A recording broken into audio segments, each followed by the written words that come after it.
Hi. Yeah, I'm logging in right now. Oh, really? Okay. It is April 8th and Senate Judiciary. We are doing budgets this week to put together a letter for the Appropriations Committee, starting off the Department of Corrections. Great, thanks everyone. I'm Kristen Calvert, Deputy Commissioner of Corrections. We have a deck that looks like this. Isaac will pull it up. High level overview, our FY26 or 27 request is an increase of 31.6 million for our current budget of 199 million. That represents a general fund increase of about 30 million. And then we have a breakdown of all of our funding sources. 220 million represents general fund. Another 2.1 million are special funds. Encompassed to that are the pilot fees, the payment in lieu of taxes, supervision fees, and some smaller buckets of funding like surplus property. Then we have interdepartmental transfer fund. This is what we use to transfer money in between other departments for LUs. We have a small bucket of federal funds, about 530,000, and then Medicaid global commitment funds of 6.1 million. This is where a majority of our transitional housing funding comes from, and some eligible expenses for probation and parole staff. So then we can get right into the ups and downs. This is organized by appropriation. First section is B335. This is the Corrections Administration. All we have requested in here are annualization of salary and benefits, and then a little bit of enough for operating expenses for the internal service funds.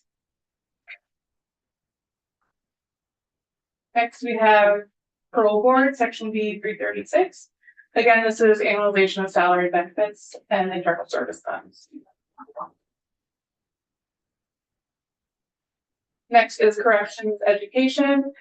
Again, a little bit of a repeat. This all is annualization of salary benefits and internal service fund increases. Correctional services, section B338. This is where the majority of our budget is, so I'll take a little more time here. First several lines are annualization of salary and benefits. A large portion of that are due to the collective bargaining agreement enhancements for the year. And then, does anyone have any questions about that? Most people do. So, oh, okay. So,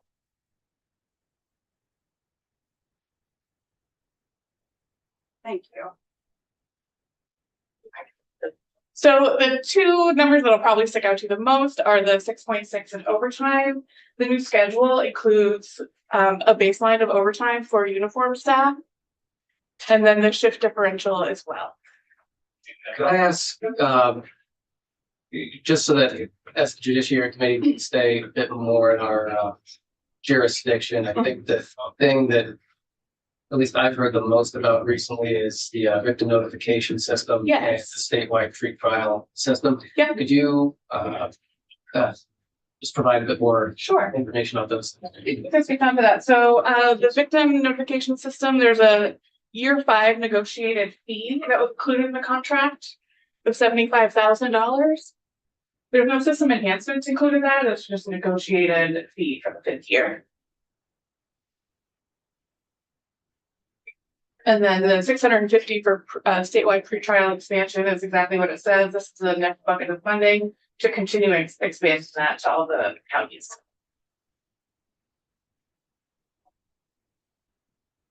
And you said all counties? Well, eventually all counties. I don't know if this will get us all counties because it wouldn't cover the staff costs, inclusive of what we received for this fiscal year, but it gets us continuing that expansion. Are you able to share generally how it's been going? I know it's somewhat recent in terms of its implementation. So. Yep, we are up and running in Newport and looking to expand to Caledonia County, so our state transfer operation parole office. There's been a few hurdles along the way, just kind of tweaking the language, and we're working with the Council of State Governments to help evaluate, cross evaluation of both with Judiciary and with DOC on how we can tweak language to make the system more useful and to get at its intended purpose. But I think all in all, it's going pretty well. We do have like at least one staff on board in Newport and close to a hire at St. John. Thank you. And Let's say, and the CSG should be putting out their report this summer, just kind of an evaluation of that program with any suggested legislative changes. So we hope that they'll, I think, come into joint justice to preview that report. And last question now, do you have, maybe we'll be getting to it, but do you have any numbers regarding treatment, substance use treatment for individuals, for inmates and detainees? For part of our Either population. expansion or level funding or? Sure, we don't have anything included here to enhance funding for that. There is money in the budget included for $200,000, I think, at the moment, to look at converting our St. Johnsbury facility. Still accepting folks like we normally do, but then more of enhanced treatment side of that facility. I can add as well, we, if folks remember, BAA last year, we got $500,000 from the governor to build our recovery coaching network with Turning Point Recovery Partners of Vermont. Then we got $1 million in opioid settlement funds last year for that work. And that's a 2-year grant cycle where we work with all the turning points across the state. And we have recovery coaches coming in directly to correctional facilities as well as our P&P offices. That's been going great. We did have a congressionally directed spending package for FY25 with Senator Welch that he endorsed for close to $2 million. Unfortunately, with the federal CR continuing resolution, no CDSs were funded, which was very disappointing. So we will be making a request again for opioid settlement funds for FY27 to continue that work. So we should be making that request as part of the opioid settlement and advisory committee process in the fall. Thank you. Yeah, it's in the same line because it seems like a pretty low number to truly expand those treatment services to meet the scope of the challenge. It is my understanding that half or more of the people who are incarcerated are struggling with some sort of substance use. So that seems like a really small number to tackle that. Yeah, I usually went the 200,000. What, all of them, either 1 million and 2 million, are Right. really small numbers.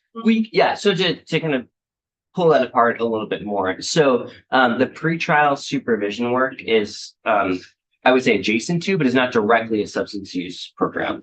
The recovery coaching is just one piece of kind of the around recovery supports. We're just trying to create more connection to community. We also do offer medication for opioid use disorder across all of our facilities. And we recently changed from Subutex, which is the mono product, to Suboxone, which is the community standard, which is on the Medicaid formulary. So that was a huge shift for our system, and we're still looking at ways we can adjust that to kind of better match the community standard of care. I have a quick question. I probably should have been asked, but in reference to the pre-charge conversion program, it's $650,000. Is that what we refer to there? Is that a separate pot of money that we're looking at through? Like Will Ferrell's program deal. That is separate That is from separate. DOC. And where would I find that in here? It wouldn't be in DOC's budget, it would be in theirs. The AG is coming in a bit later. But I was under the understanding that there was a pot of money, which I won't get into how much it is, that they were looking that DOC was sitting on as far as you wanting to offer up the program within the correctional facilities versus outside the correctional facilities, which I'm in favor of outside because rather to put them, incarcerate them and then offer that program, if you could do that on the free charge to the Attorney General's office, that makes more sense to me. I think it was just in the ballpark of 400,000 or about. Right. So I think so it's confusing because all the nomenclature is very similar. So pretrial supervision is separate from pre-charge diversion, which traditionally the Department of Corrections was funding our community justice centers for all pre-charge and post-adjudication work.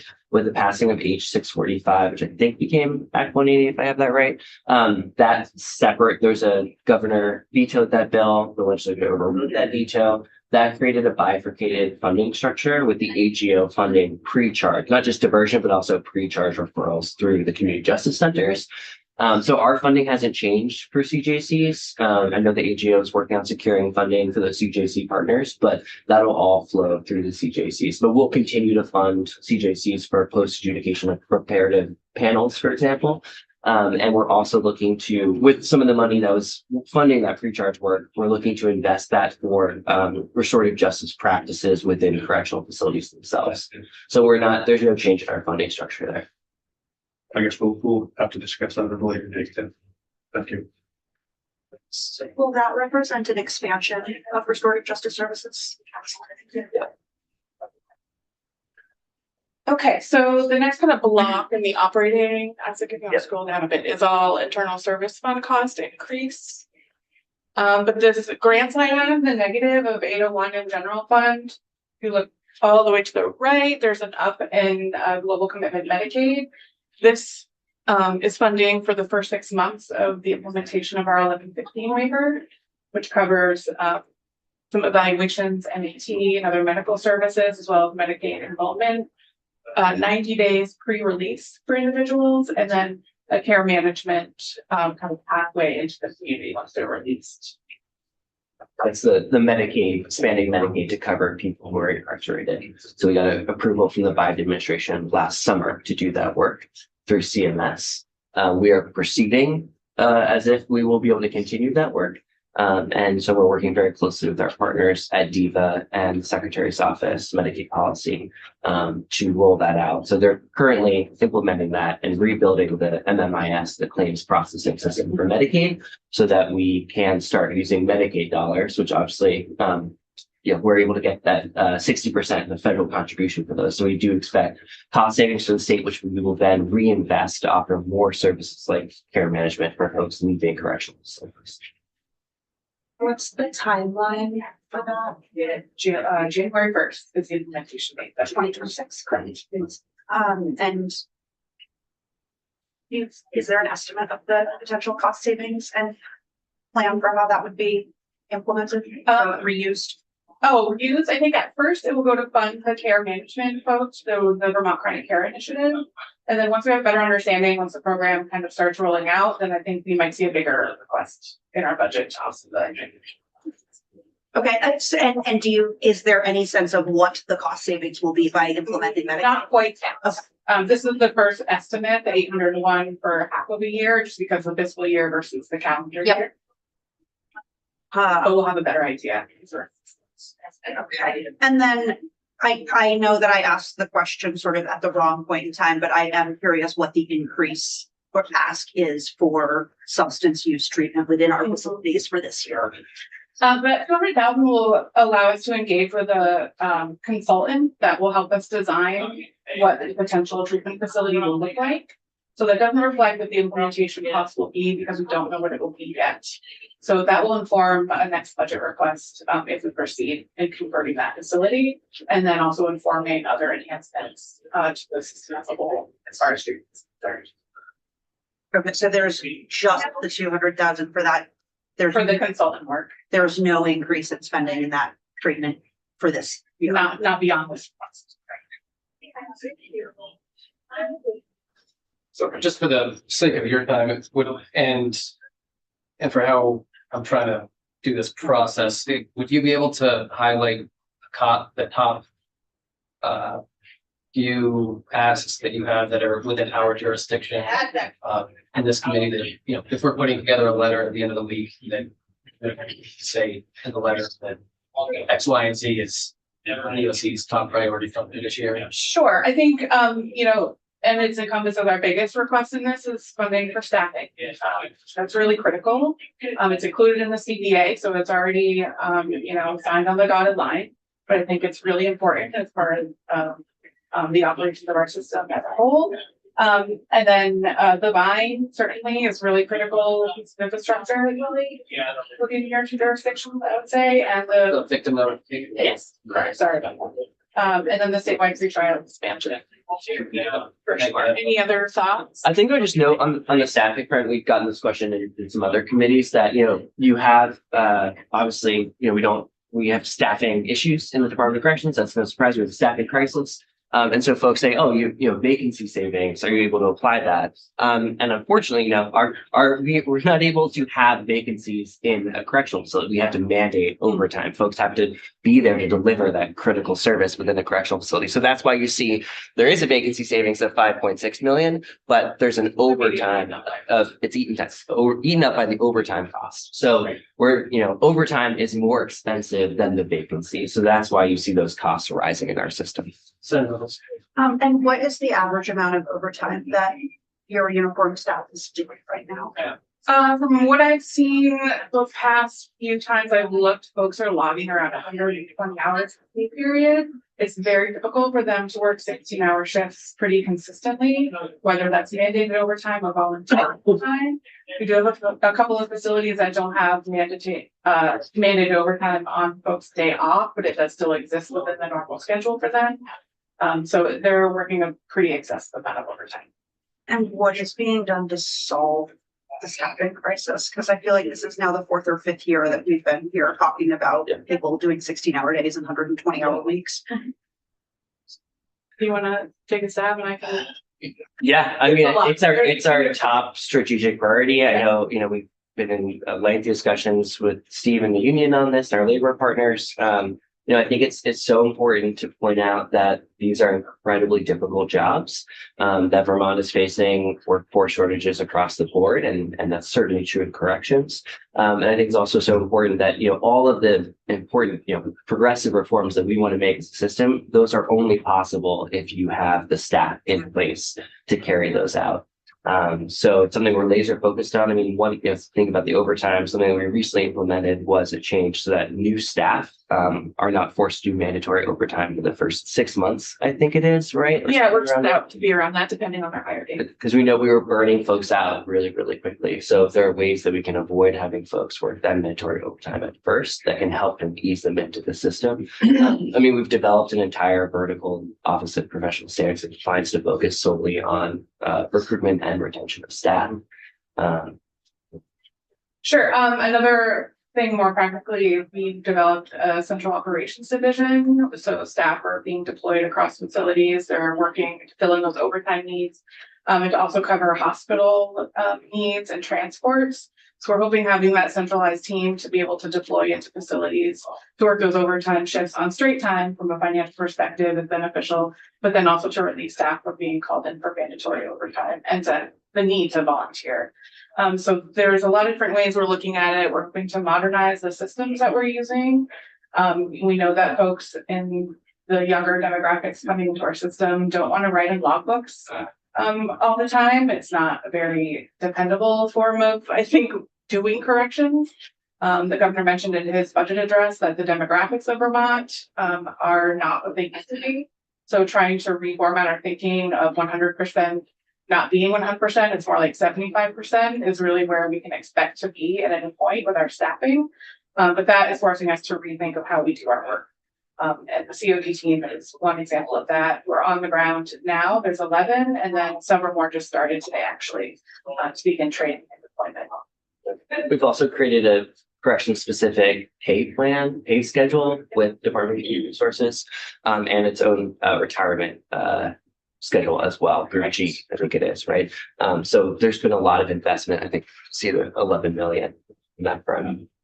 Have those changes in investments resulted in a decrease in vacancies or a decrease in turnovers? I think we're starting to see turnover improve slightly. Probably not at the numbers that we hope to, but that COD team is just starting to really expand. And like I mentioned, most of them starting on the ground today. So we need to give them a little bit of time to pull the data to make sure, you know, in cross comparison with the facility schedules and overtime being hard to see what the efficacy of it is. But we really hope that it'll at least start pushing the dial a bit more. Thank you. I appreciate that it's a hard job and it's made harder when you're asked to work 120-hour, you know, pay periods and 16-hour shifts. And I also have real safety concerns. Yeah. So I thankful that you're doing work and hope to be in continued discussion about how that is playing out, because I have significant concerns. Yeah, I think, you know, I can say, Senator, that Vermont is not alone in this. We have reduced our staffing vacancies by about half since their high point during the pandemic. So we've cut that number in half. It has come at a significant cost, obviously, to taxpayers. This is a chart that from the US Census that shows change in correctional staffing and pay for the Northeast. So the red is the percentage in FTE change for corrections, and the blue is the change in pay. So you can see Vermont has increased our FTE pay more than any other of our neighboring states. And we're still dealing with these staffing issues. But that just kind of gives you a sense of other states. I mean, you can look across the lake to New York, for example, which you followed any of that, experienced some pretty profound staffing issues, wildcat strikes. They had massive layoffs for folks who took those unauthorized strikes and had to deploy the National Guard. That also, New Hampshire, they had to deploy the National Guard to staff their correction system. So something we're looking at very closely. Thank you. Sure. We have, actually, any final thoughts? The rest are all annualization of salary and benefits and the rest of the appropriation, so. But we're happy to answer a question after to take a look, and then there's a summary, also attached to the slide deck. Great. Thank you. Appreciate it. What's the total budget ask? And you said it's a 231 million. Mostly general fund. We will also be advocating for a Wi-Fi in correctional facilities. That's something that we talked about at length in the House. It would be funding that would help us. We've already done the mapping. We've worked with ADS to look at all of our correctional facilities and figure out a plan for the install. But as Kristen was saying, Deputy Commissioner, it would really revolutionize our work. It would allow us to take advantage of new technologies, put medical alert bracelets on folks who may be medically vulnerable, so we can have faster response times if they experience an acute medical event. It'll allow our staff to have tablets, RFID technology. So it's a really critical step forward for our correctional system. So we will be pursuing that on the Senate side. Thank you. Next up, we have Jen Coleman from the Center for Crime Victim Services. I think she's on the Zoom.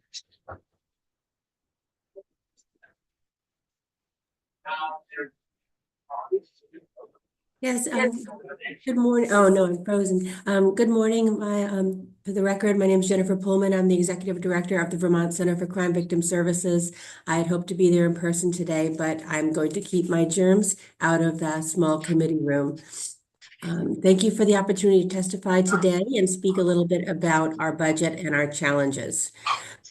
To start, to date, we had a request of the administration and also before the House. And currently, we are only looking at a 3% increase in our general fund base budget, which is only currently $1.6 million in general fund dollars that we receive.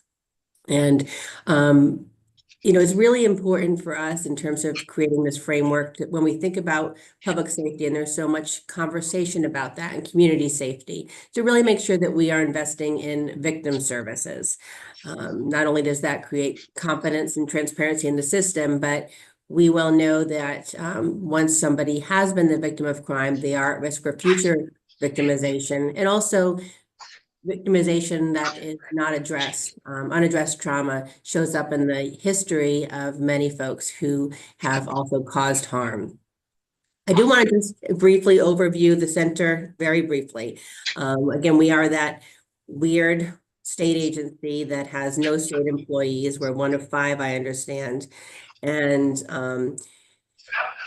we provide 3 important services that I want to speak to that really target what we're talking about today, which is our 2 direct service programs, which is the Victims Compensation Program and the Vermont Restitution, State of Vermont Restitution Programs. Both those programs are established in state statute. And again, they are programs that the center carries out. Victims Compensation is able to provide support to victims of crime upon a finding of probable cause, which is really important because it doesn't require a conviction. It doesn't even require a prosecution. It just requires a finding of probable cause. And at that point, the compensation program can step in and provide support. especially during the backlog, having that service for victims is really critical. Our restitution fund can provide support immediately to individual victims upon a court-ordered finding of restitution being owed. And again, that takes the victim out of the mix, and we can provide some support from that fund directly and immediately. And then we work with the person who, caused harm to hold them accountable. Our grants program provides support for over 60 programs in our state and issues 240 individual subgrantees per quarter to different agencies in the state of Vermont. And as you might see in the handouts, despite being a state agency, again, we only receive $1.6 million in general funds. Most of those are a straight pass-through, meaning we do not take any administrative support to provide that funding to the network programs, child advocacy centers, prosecutors who serve in domestic and sexual violence cases, and other in supervised visitation programs. So those are some examples of how we use those general fund dollars. We retain only a small amount for our the pieces that we are required to provide in terms of vision or other state databases. The rest are straight pass-through. And so again, just want to underscore that the programs that we support and fund, including our own, are left to the vagaries of funding streams that are continually in decline, and it creates huge challenges for us and for our subgrantees. The Treasurer's Office recently did an audit of state agencies in Vermont with respect to federal funds. There was some confusion and concern about some of the executive orders. And the Center for Crime Victim Services was found to be high risk because of the overdependence on federal funds, both for the agency and for the many subgrantees that are in your communities that we support. We also have a challenge in terms of how we build our budgets, because unlike other state agencies, we don't have a certain dollar amount that we know we're going to get. Our budget and the budget that we are able to utilize in terms of issuing grants is built on projections, and as best as we can tell, based on projections of the special funds and what we anticipate from special funds. And we have different funding years that we have to deal with. We know the state budget as of July 1st. We don't know what the federal funding is until September 30th. So it really does create a challenge, not just for the center, but for our subgrantees who are trying to do really, really challenging work. And it's only getting more challenging in terms of working with victims. And what we see in our communities is present in our victim population, and that wouldn't be a surprise to anybody, but substance misuse, mental health challenges, homelessness, trafficking concerns. And so again, we're in this environment where nothing is certain except for the fact that the work is becoming more difficult.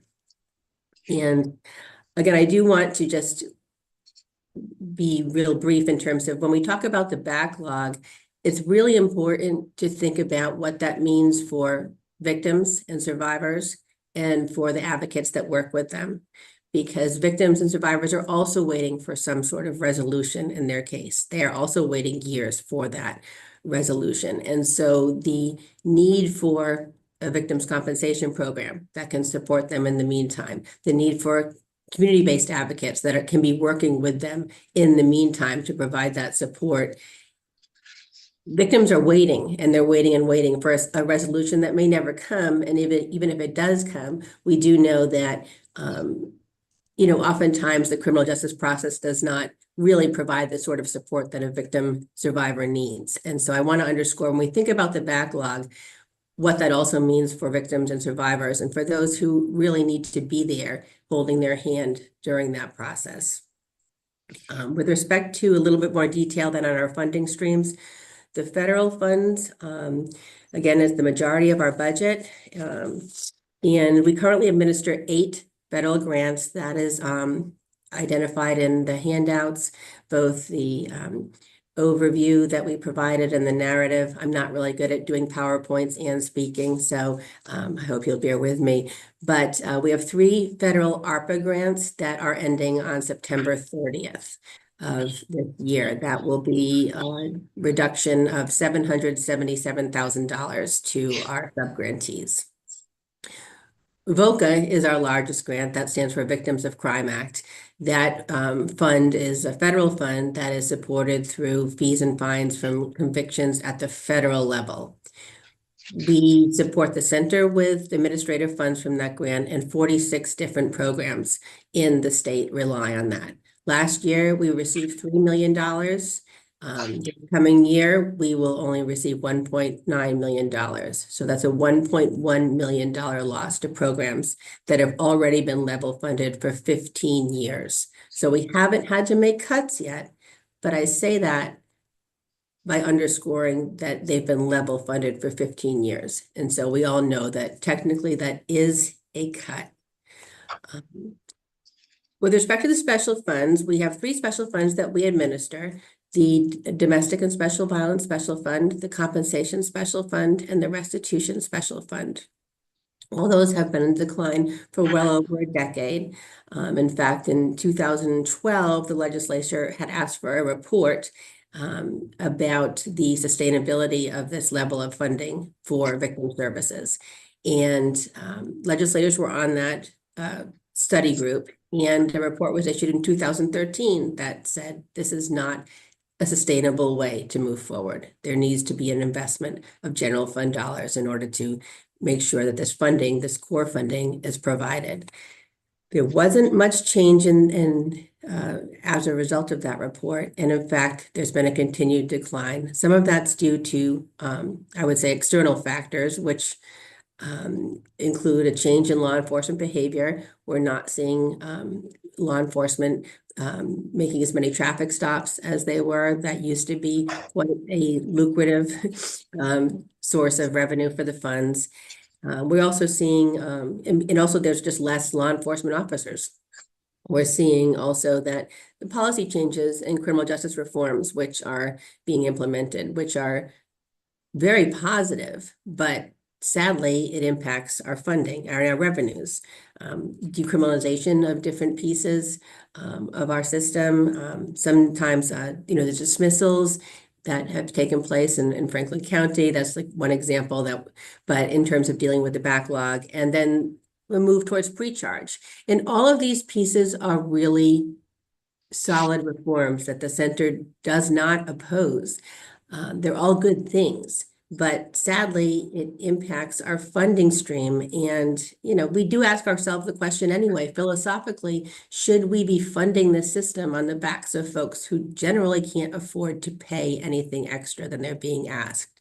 So for us, it's uncomfortable to say, yes, the reforms are great, but it impacts our funding stream, because really the question for us is, should that even be how we're doing this in terms of setting people up for success and also establishing a stable system? With respect to the compensation program, we're currently facing a projected deficit of $562,000. That there's been a decline in revenues to that fund of 50% over the past 5 years. We've certainly been dealing with the increase in homicides in terms of how that impacts our program. When there's a homicide, every survivor, immediate family member, is eligible for their own claim in the amount of $10,000. The homicide expenses were, very exorbitant last year in terms of providing that level of support for survivors. Domestic violence continues to be another driver of expenses and costs. And these are all things that, obviously we're so grateful that we can be in a position to provide. But what crime looks like in our state impacts our fund. The restitution is looking at a decrease or a projected deficit of $324,000. We've tried to mitigate that by having vacancy savings and also reducing the amount eligible that victims are eligible for from $10,000 to $5,000. And the Domestic and Sexual Violence Fund is looking at a deficit of $93,000. And that's despite the fact that we have tried to put in place changes around the marriage license fee increase that would support that fund. And again, we underscore that these programs have not received a cost of living increase in over 15 years.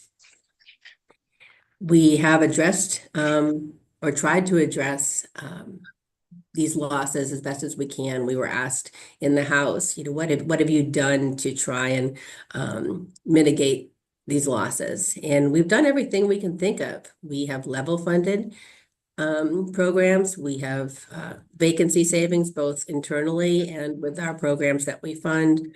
We have shifted the costs over the years from state positions to the general fund. So you may recall, some of you, that the victim advocates for the state's attorney's office are now funded with state dollars. We have 2 VSP victim advocate positions that are now funded with state dollars, as well as the attorney general's victim advocate. So we've looked at some of those measures, and we've asked for legislative studies, and they've been completed, and we've made all the changes that were kind of the easier ones in terms of changing the way that the surcharge is allocated to provide a shift from the general fund to the domestic and sexual violence fund and the compensation fund. So we've done everything we can.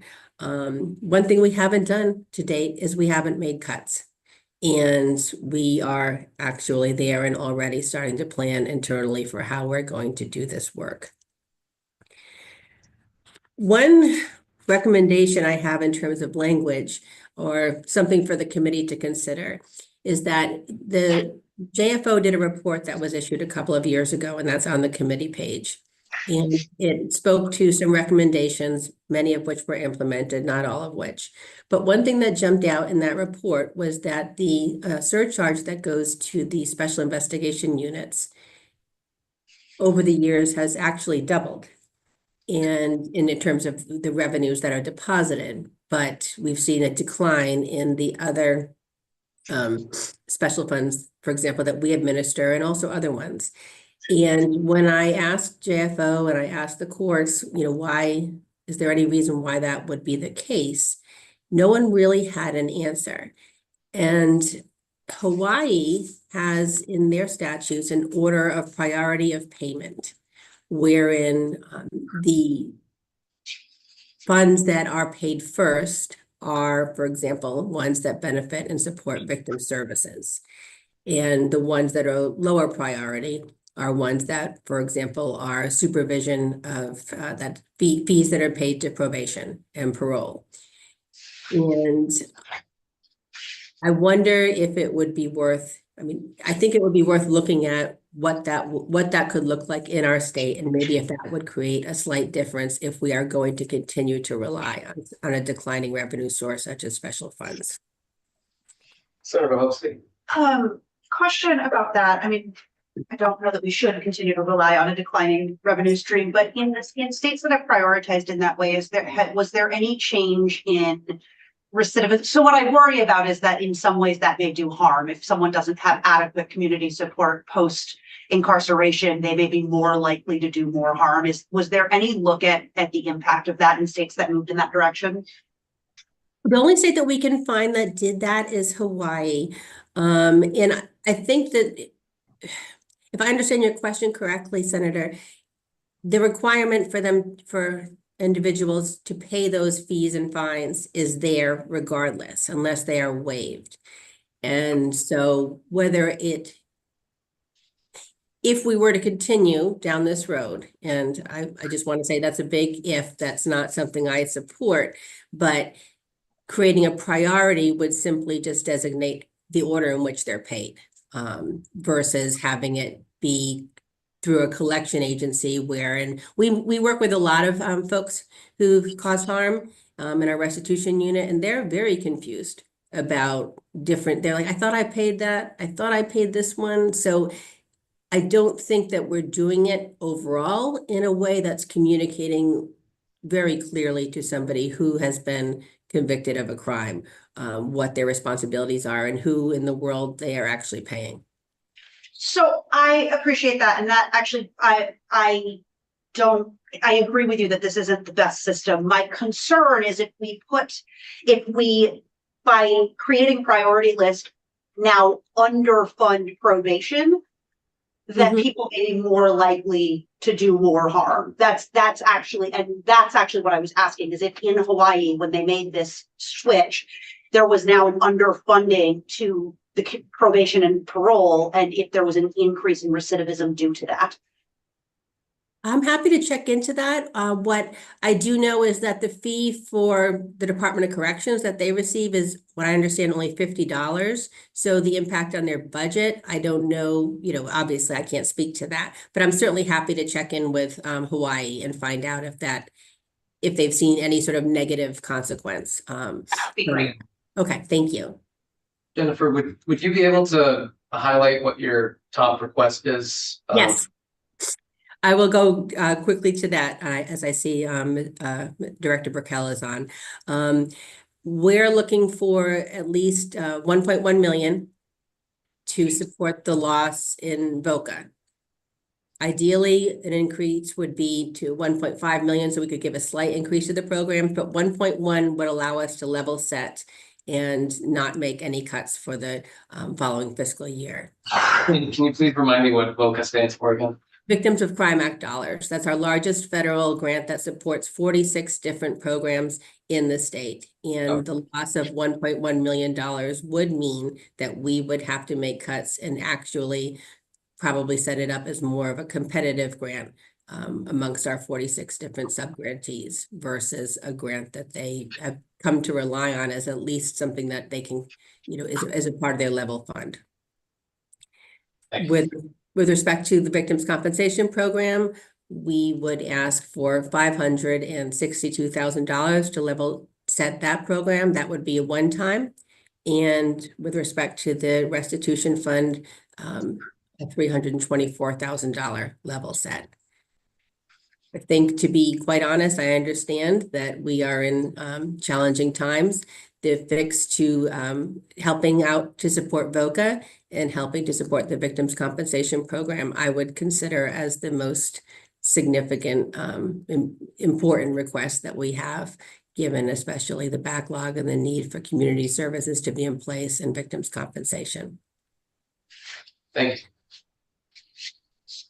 Maybe any questions, or Jennifer, any final remarks?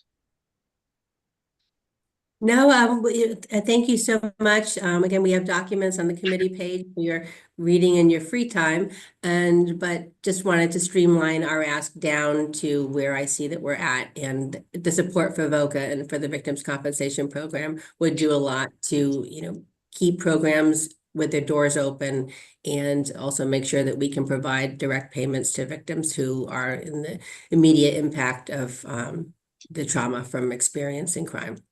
And I appreciate this committee's support and interest in learning more. And I will certainly check in with Hawaii and see if I can find out anything regarding any negative impacts. Thank you very much. Thank you. Sorry we had such a condensed time, but I appreciate your brevity. So thank you. Oh, no, I appreciate it. I'm going to go back to bed. Thank you for your time. Sounds good. Thank you.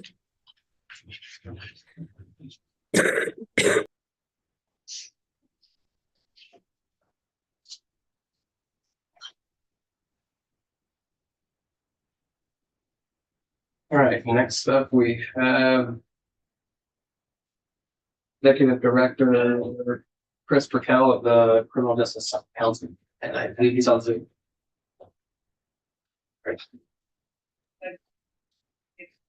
Morning. Good morning, committee members. Thank you for the opportunity to meet with you this morning. If you're ready, for the record, Chris Burkell, the Executive Director of the Vermont Police Academy, representing the Vermont Criminal Justice Council. I did send the committee a document, which again is a revised pare down of what our actual outside asks were outside of the governor's recommended budget. And I really tried to outline them in ways of need and continuing operations for us here at the Academy. And so I will be brief. I know that you are on a scheduled timeframe and trying to meet as many folks as you can today. So I appreciate just this utilized time that you've given me. I'm going to start with the first ask, which is for the support of either a canine training position or funding that would allow us to continue to contract for a period of 2 years. And the rationale is for a number of reasons. We have gone through a metamorphosis of canine training throughout the state of Vermont. A couple of years back, Vermont State Police, who used to train with us, went a separate pathway. And part of that rationale was they sought training that they used to deliver that was different from the training that we delivered here at the Academy. Over much needed introspect on that process, we've reached out and we had a contractor evaluate our program, what the shortcomings of it were, and how we could better support the canine teams that currently exist statewide. In the process of doing that, we identified a contractor and we utilized carry forward funds in order to make that contract happen last year. We are doing that again this year with the last amount of carry forward funds that we had in order to do so. In meetings with the Department of Public Safety, they have seen some of the changes that we make. In fact, we met again yesterday. I think the ultimate goal would to be to rejoin forces on the canine front as far as bringing their training back into the fold with us. What they're currently doing are meeting standards that they're doing through outside training in the state of Connecticut. And in order to do that, they have to send their folks out of state to re-examine that training and make sure that their certifications are up to standard. So while not wanting to speak towards their program, them realigning with us and having the same type of training makes much more sense for the state moving forward. But it's also a way for us to support the rest of the state that already has canine existing teams throughout their municipalities. And those teams cover everything from patrol work to tracking and trailing and to detection on all kinds of things for evidence, drugs, missing people, vulnerable populations that wander away. So it's an important additional aspect of law enforcement service that's provided on a statewide basis. And in order for us to support that, we have to be able to have that basic training regimen done here and then maintain the in-service training requirements of those canine teams. So we've done that last year through carry forward funds. We are continuing to do it until the end of our contract, which goes until December of this year. And then what we are looking for is the ability to actually have that position so that we can continue that moving forward. And if not a position, at the very least, looking for any additional funding that would allow us to contract for a period of time of at least 2 years, which is the stabilization I believe that the state would need to see as well in stabilizing this program and for them to help decide whether that makes sense for them to move back to training on the same platform that we do here. So I think I'll stop there for a minute and just see if there are any questions from the committee regarding that. What was the amount that you would be requesting for the canine unit for training? For the position, it's the fee of the 114, which is pay grade 25 and step 2, or the current contracting amount that we are doing, which is 150 a year now for a period of 2 years.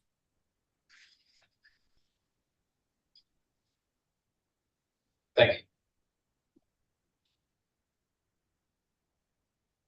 Not seeing No any further questions? Very good. Okay. I'm sorry. Very good. Floor is yours. Okay. Thank you. Moving on to the next staffing request that we had. This is again a position that we asked for outside of our budget, which was for an athletic trainer. And we felt the reason and the rationale behind this was because it was serving a much better portion of the population of law enforcement. And again, serving goals down the road statewide at reducing things like officer stress, recognizing officer wellness, reducing workman comp claims. And those are things that we were hoping to move forward.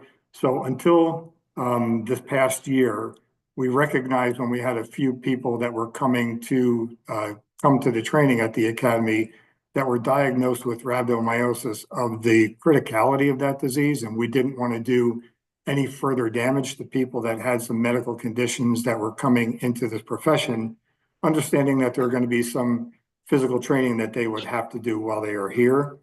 As a result of that, once again, back when we had carry forward money, we contracted with a human performance company named O2X, and they are an overall officer wellness program that not only looked at physical training, but sleep, nutrition, entered into officer wellness programs for long-term longevity for those that get into the profession. And what we've seen by their ability to work with us is that what we've done is reduced a lot of the injuries that normally would happen here at the academy during training, which in fact then reduces the time missed away from classroom, that time then to be made up, and officers losing the time researching the academics that they need to have when they're coming through an academy training class. But it also allowed us to take folks that had pre-existing injuries and work through individual PT programs with them so that they could maybe not participate in an activity that the rest of the class was doing, yet we were still keeping them engaged and actively participating in a process so that by the time their entrance and exit testing is required, they're still meeting the standard that they need to meet the exit requirement. And so we looked at this as a great benefit of staff time that we were not losing, taking people to be seen at the doctor, keeping people engaged in the PT program and having an individual program designed specifically for them. And it also allowed that our training coordinator's position to focus on a class sometimes the size of 40 or 50 recruits that you have two training coordinators trying to maintain. And in addition to that, then worrying about other maintenance issues around physical injuries that they would have to take care of. We also compared that with some of the workman's comp statewide for law enforcement over the last few years, which is a table that I included in the document that hopefully you'll get a chance to look at some point a little bit later. But just looking at those figures, and you see some of the expenses from 2019 to 2023, there was one reduction in cost in the year 2020, which I essentially look at, and that was during the COVID classes where there was a lot of remote work done and not a lot of physical activity that was done here. But those costs have increased substantially to agencies statewide. And there was still another estimated $219,000 in workman's comp claims for 223 that haven't been resolved yet. So our hope is that by having this person on staff, we can reduce those looking forward for agencies and keep people in the profession for a longer period of time. So again, I will stop there for a moment and see if there are any questions relative to those issues that I brought up. Senator Oxford. I do. I was made aware of the instance you're pointing to from a standpoint of hazing, harassment, and bullying, and I'm wondering if you're asking for an increase in funding to tackle those issues at the academy as well. For harassment and bullying, and not so much around this position that there was an ask for, but we do have additional work brought in by the two folks that are new to the academy, which we had provided to us by the legislature a couple of years ago, where our community inclusion director and both our fair and impartial policing trainer are both covering additional pieces of those topics. In fact, we had our very own first in-house staff training by our FIP trainer, in which there's some very interesting conversations and revelations just about different areas of bias and what conscious and unconscious biases are and how those directly impact our staff and how we work with recruits here. So those things and all of those topics are covered by those two individual additional people that we have working here now. But there's no increase in that work being asked for in this budget request. Not in this budget request, no. Okay. Not seeing any other questions. Thank you, Senator. And then finally, I just want to leave you with the additional breakdown of additional funding that we asked for, which I know sometimes people look at a number and they say, 632,000 plus is a fairly significant amount. And I agree that it is. However, when you look at the breakdown of that equipment that we look to, this is for all things that are outside of our just normal operating budget. So for instance, one of the big pieces of our budget is our food budget. That food budget fluctuates a little bit based on how many recruits that we have and what type of in-service trainings that we offer. But those are also cost controls that are outside of our ability to really maintain. And while we look and we actually put out a contract for this, there's not a lot of significant interest in folks that are looking to work statewide with food contracts. So we're limited sometimes in even the folks that look at our budget and what that entails. And in addition to that, we're kind of unique here in that we are in a state institution, we pay rent to the state, but we are also responsible for all of the equipment in that kitchen. And so there are some large asks that are pieces that are going to be have to replace pretty soon that we won't be able to do that without some additional funding. And there's some like significant costs where just like a dishwasher, just to keep the sanitary, all of the plates and the utensils and everything else that have to be done 3 times a day here. Those are things that are all outside of our control, but they're on their last lifespan. The individual salad bar, tray that keeps everything on ice. These are things that are costs that we can't just add into our operating budget. But then there are other things that are also critical just to our daily needs. So things like, tactical vests for our instructors that are on the firing range. You would think that would be something that would be mandatory, but these are things that are outside of our operating budget, including things like a taser training device. There are agencies within the state that have moved to the model Taser 10. In fact, the state police have moved entirely to that platform. Here at the Academy, while we have Taser devices that we can utilize for training and scenarios, we don't have a Taser 10. It's outside of the realm of what we have. It's already being used in the field, and yet we don't even have the device to be able to train agencies on that outside. So these are things that while I would encourage you, if the time permits, for you to take a look at the list of what is encompassed in that ask of $635,000, I think that you'll see that the majority of that ask is not for things that we would just like to have. They're things that are for the continuing operations and for us to move programs forward in the state that we're already currently doing. And I'm sorry, I'm stopping yielding, understanding your time and allowances and wanting to give a little bit of time if there's any questions or feedback on that. I appreciate that. Thank you. Committee, any questions? Doesn't look like there's any questions. I actually do have one. So the majority or all of the ask is for necessary things at the Academy. There's nothing in this ask for the Criminal Justice Council itself. I know we've historically had conversations about policy positions and but most of, if not all of your testimony sounds like it is specifically to keep the Academy running. It is, and thank you for the question, Senator, because yes, although I've made these asks in separate committees, I feel like there are so many other competing factors within the state that we have a little bit of a time buffer for me to come back next year and make perhaps a better argument to the state as to why additional positions or why those things might be necessary. So I've really focused my ask right now on things that just allow us to continue programs that we're already doing, that without that additional help, I don't know how we would sustain those programs. That is helpful. My other question for you is if you anticipate an increase in work for the Criminal Justice Council or an increase in need with the current administration's goings on. That's a good question. I think that we're always going to see an increased workload when it comes to us when we start talking around statewide policies and how law enforcement interacts with their communities. As you're innately aware, we're very cognizant of, the recent change to the fair and impartial policing policy and how that implicates folks.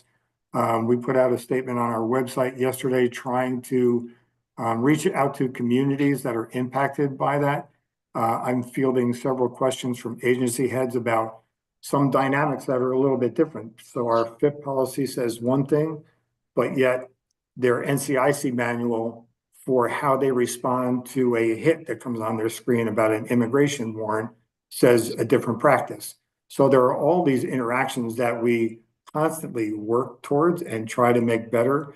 We are in the process now, and we are very thankful to the support that we've had from the Office of Racial Equity, that we are getting the FIP policy translated into several languages, and that will be available, I'm hoping, by the end of this week.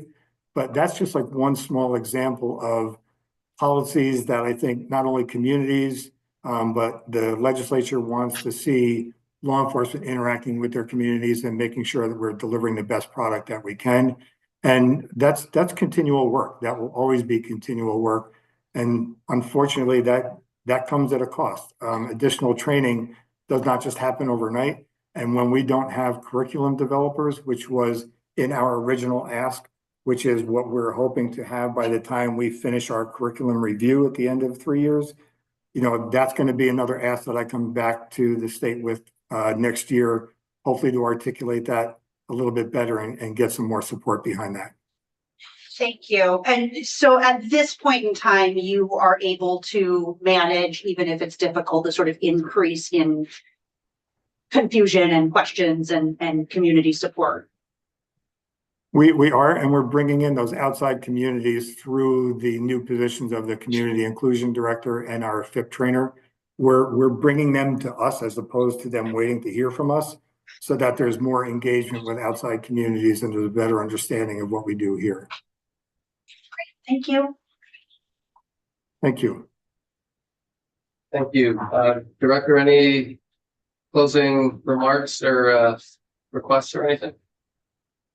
No, other than I sincerely do appreciate just this opportunity to address your committee and look forward to any support or any future, questions that you have of us outside of budgetary asks. I mean, we are always willing to communicate and have open dialogue. So I would like this committee, as well as anybody else, to know that we're open and we're willing to listen. So please feel free to reach out to me directly if there's any concerns. Great. Thank you. Thank you for the time today. I appreciate it.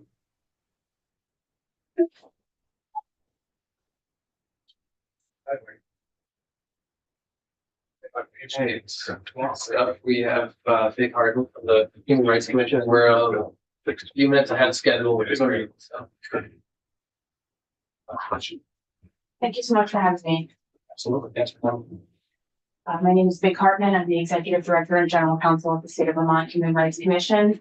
Our agency is tasked with conducting investigations of complaints of discrimination in three main areas: fair housing, places of public accommodation, and state employee employment discrimination complaints.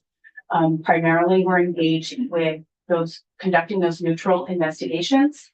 We also are daily fielding inquiries from members of the public, both about their rights and about their responsibilities under our civil rights protections. And in cases that we find that discrimination has occurred, we are engaging in litigation and enforcement actions in Superior Court. We're trying to do as much preventive work as well by conducting outreach and education events whenever we can, to try to prevent discrimination from happening and make sure that Vermonters know what their rights are under our state laws. Can I just interrupt you real quick? Just for the rest of the committee and folks listening, can you just clarify what places of public accommodation are? Sure. Places of public accommodation are defined in Title IX as any place that is serving the public or open for the public, providing any kind of services or benefits. So it tends to be, stores, restaurants, any kind of business, but also includes any schools and any government entity that is serving the public.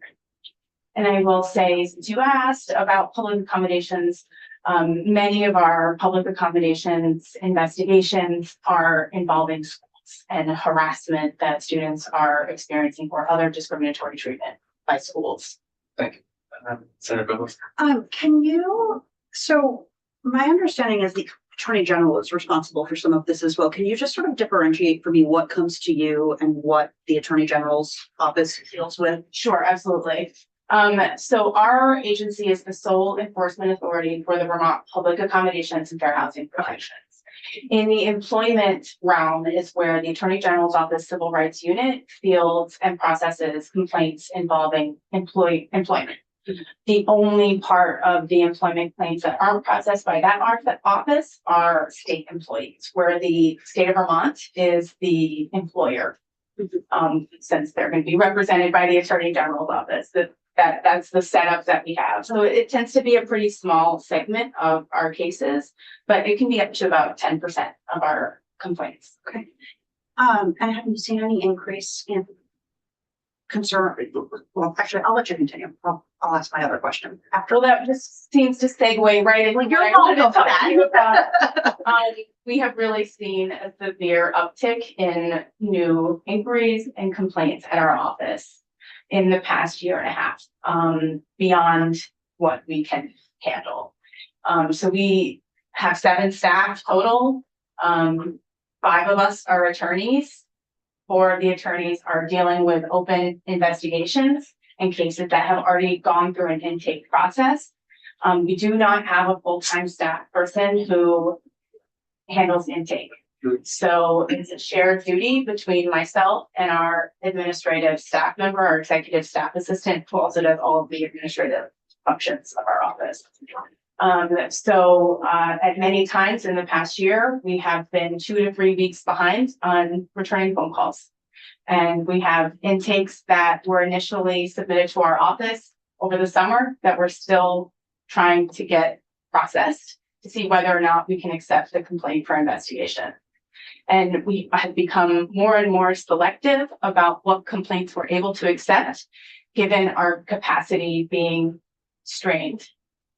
I outlined it a little bit how we did try. We saw this increase in demand for our services, and we try our best to streamline and innovate some of our processes so that we have really increased the number of complaints that we've accepted and the number of complaint investigations that we completed in the past year. And we're very proud of that. At the same time, we are not meeting the level of new complaints coming in each month is much higher than the number of complaints we're able to close, with only 3 investigators closing investigations. And now the intake delays average about 3 to 6 months from the time someone contacts our office to inform us of some claim of merit, and the time that we can actually have a complaint drafted and ready for them to sign is at least 3 to 6 months. Some cases have taken much longer than that. And then of the new cases that we have accepted recently, most are not getting assigned an investigator at all. And those cases are basically on hold until I have staff that are able to conduct those investigations. So I'm sort of the point person for, when I wrote this memo for you this morning, it said 14. And since I went back to the office, another one came in. So now there's 15 cases that are unassigned. They keep coming in all the time, cases that we've done an intake process with and want to investigate, but really have no capacity to move forward on those. So in light of that, we had requested from the governor, the administration, an increase in positions. I had requested additional positions in last year as well. Instead, we received a vacancy turnover savings that we were required to budget in. Now we have requested on the second page of my memo that I submitted for you, a total of 6 full-time positions and 2 new part-time positions. Right now, we are, the House budget for fiscal year 26 has included 2 of these 8 positions, 1 intake specialist and one staff attorney investigator new position. That totals about $250,000 for the fiscal year, which is salary, benefits, and associated costs. That we had originally seen in the Budget Adjustment Act, and it is no longer in there, and that is what that is. So we were requesting that out of this year's budget, those two positions, because of the current status of the intakes. We currently have about 90 people waiting to hear back from us about whether or not we can accept their complaint for investigation, or waiting in the intake process for us to schedule an intake meeting with them. New complaints that are coming in, I'm telling them it's going to be at least 2 months before I can get back to them. We really were hoping for an intake person to come on this fiscal year. That ship has sailed, but we are absolutely desperate for that to happen for the beginning of the next fiscal year. And to have a new staff attorney is basically someone that, a new investigator, basically someone that I can handle all of the unassigned investigations to and start working on them right away. Ask you what the caseload is on average per attorney? So each investigator currently has around 20 investigations that they're the point person for all the parties in that case and all the witnesses. And they're usually able to close out about 1 to 2 cases per month. And that is a significant increase in the past years, because we've streamlined our investigative reports. So we're not streamlining how our investigations are being done, but we are writing more succinct reports so that we can get more completed as quickly as possible. Can you understand how you choose what cases you accept and don't accept? Like what guides that decision? So we have a few very clear requirements. You need to bring an allegation to our office within 1 year for our administrative roles, within 1 year of the last discriminatory act. And you need to be able to articulate a prima facie case of discrimination, that you suffered an adverse action within our jurisdiction and that you believe it was because of your membership in a protected class. Beyond that, I cannot accept all the cases that meet those criteria. It simply could not.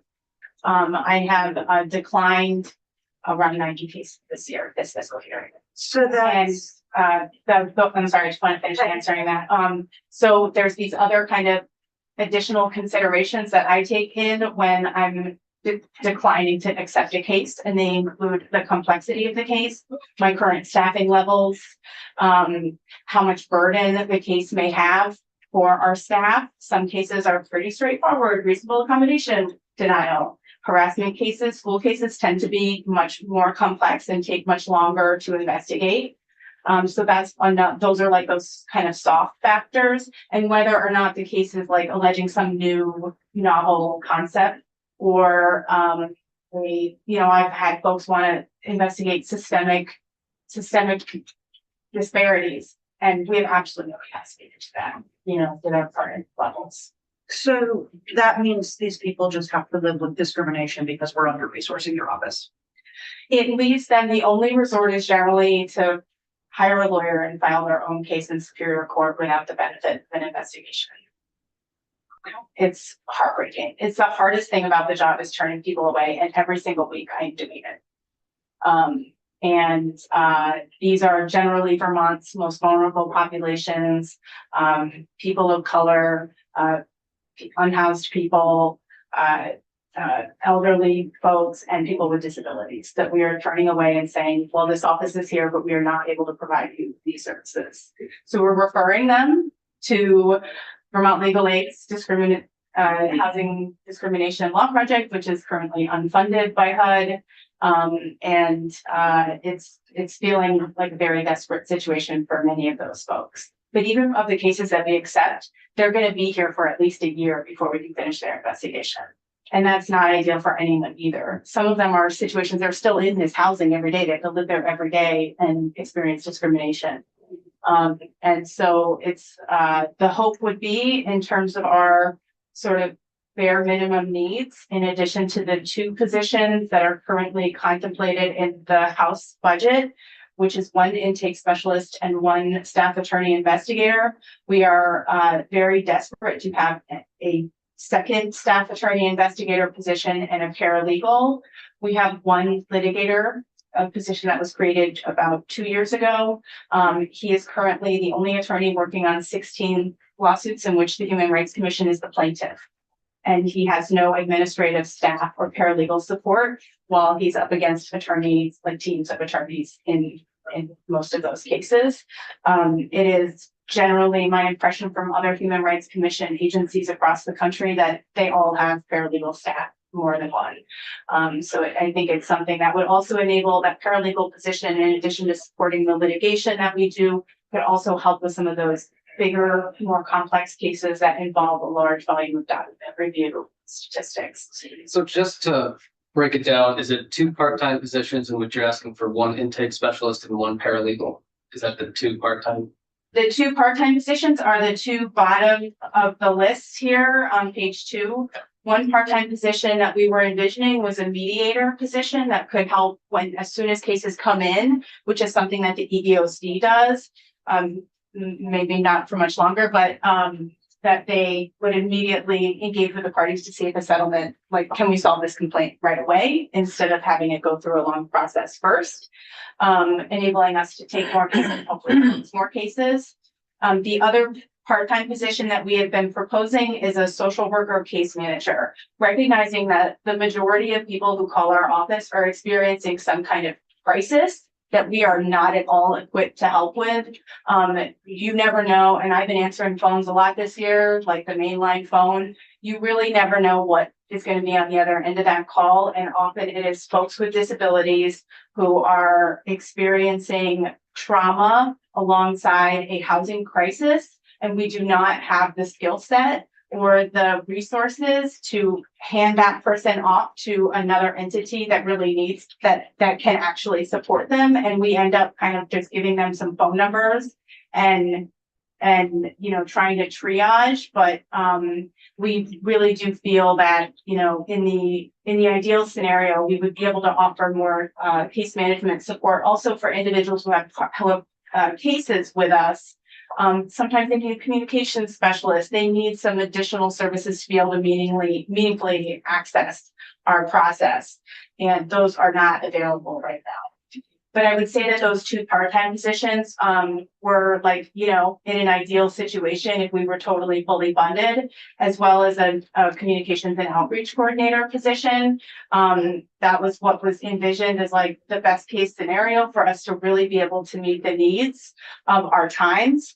And so my sort of bare minimum ask is for 4 full-time positions being added. Currently, we have 2 from the House side, the intake and a staff attorney investigator. We are hoping for 2 more, which would be 1 additional investigator, bringing us to 5 investigators total, and that paralegal position we talked about. Total cost of those 4 positions would be right around $450,000 for fiscal year 26. Thank you. Senator Hoekstra. I haven't had a chance to look at the memo yet. In that memo, do you lay out what would be the ideal to actually fully fund your office to do the work that we're asking to do? Or do you only lay out the sort of bare minimum ask? What I laid out in the memo was the complete ask that we had made this year, and the itemized cost of each position. And I'd be happy to supplement this with something that is this kind of bare minimum for positions. I don't need that. I actually was hoping to look at what would be, I mean, to me, it's always problematic when we ask someone to do something. We ask someone, I mean, we're upholding people's rights, constitutional rights, but we're not funding it. And so I actually did want to know what you actually would need to do the job we're asking you to do. Because to me, upholding the Constitution and someone's constitutional right not to be discriminated against is pretty important. Thank you. So yeah, I did put the total of the 8 positions, 6 part-time, 6 full-time, 2 part-time, plus the associated operating expenses with those in this memo, and that total is right around $880,000. Okay. For 1 fiscal year. Our current operating budget is just over $1 million. That includes 10% of our funding that is budgeted to come from HUD this year in connection with our fair housing cases. As of today, we haven't been told that we can't rely on that funding, but certainly my counterparts in other states are not counting on that funding. For instance, the state of Massachusetts gets about $1 million on a similar contract with HUD for processing fair housing cases, and they are asking their legislature for that full amount. And, right now we are not asking for that, and we hope that HUD will still be functioning in order to pay out our contract for next year. It will be higher than we've originally budgeted because we've worked so hard to close so many housing cases that we are entitled to more pay under that contract. Whether or not that's going to be met, it's a real question. And then my last question is as it pertains to the housing crisis and the crisis of homelessness that we're seeing right now, that has increased. People calling, seeking help from your office. Yes, So there is an intersection there. absolutely. And as folks were exited from the motel program over the course of the past year, we received a large number of inquiries, many of which we were not able to help at all. But we do receive complaints about those the motel programs and them being discriminatory environments. And so we're trying to process those under the same standards as all of our other complaints. But the sort of rapid wind down of that has definitely increased the burden on your office. Absolutely. Thanks. And just in terms of the burden on our office, I'll just close by saying, we really don't know where our federal civil rights protections and enforcement is going to go in the next few years. So the agencies that we rely on, and many people in Vermont file complaints with not just our office or not our office, they opt to go to the EEOC, to HUD, and to the Office of Civil Rights at the Department of Justice. And there is an increasing lack of confidence that those offices are going to accept complaints or process the volume of investigative work that they once did. And we know that those offices will not be taking any complaints involving trans people or people who are claiming discrimination based on gender identity and sexual orientation. So we don't expect a decline in those individuals experiencing discrimination. In fact, I can tell you I've seen an uptick in complaints involving those protected classes, and hate is on the rise. And we really feel that state level civil rights enforcement may be all we have left. Thank you. Thank you. Committee, any further questions? Great. Thanks again for coming in. Welcome. 4 minutes. Thank you for having me. Yes. Absolutely. Thank you. Thank you. Should we try to fit in another person in the next 4 minutes? I'm waiting for it.